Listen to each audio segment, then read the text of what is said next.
Ishomero rya Marere Secondary School rikatandukwa abazire bwayima y'abana kubura ishomero rya Senior Mugomboro rayona. Obwa hati abazire nabashabwa kutamana mu kushomesa abana babo bakeharo kubijwanziye mu byo butegechi. Kumureni mwenda ku developing muhe protection development. Obweje se tubukutamutu kujigwa protect. Tuana abana bitu bashomi. Asikira twine minister twine ba MP abarutujwecera.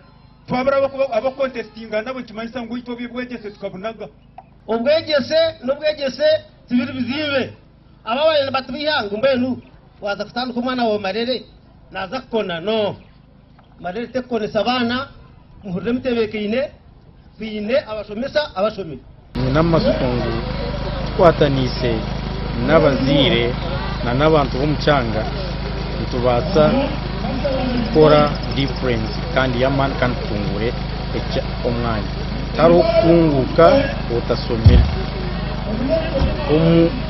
twaba turi abasuru babiri obyo musura somye nyowe nyo musura tasomere tikubasa kushana nchumanyisa ngo twaba turi abageze nabo omwasomere ondizo omugeza tasomere nabo tukushana.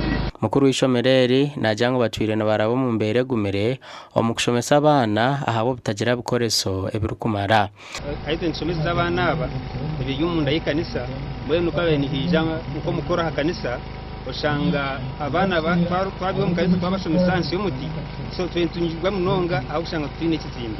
Crispus Mugisha watanikire kwambeke byombe kwebi abakwasiza amabati garukikanshanje na 2 na miliyoni mukaga.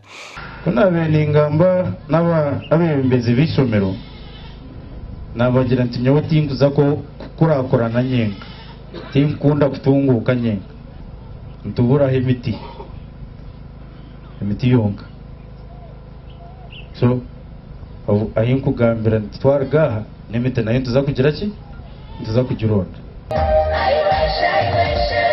Omugandi abebembezi b'ishomero rya Cyamatambarire Primary School mu Rubayambara District basimire mpabwezi aho kuba hatanka ya 15.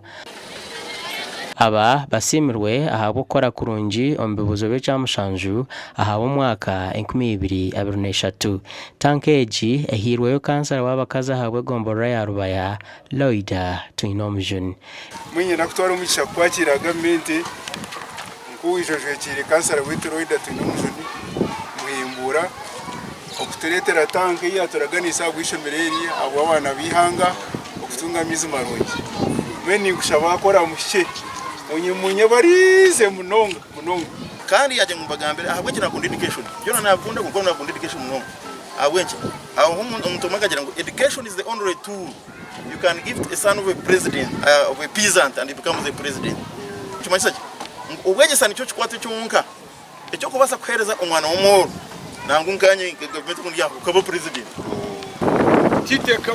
Gasha kwa Anthony Atwine na Aine Fred.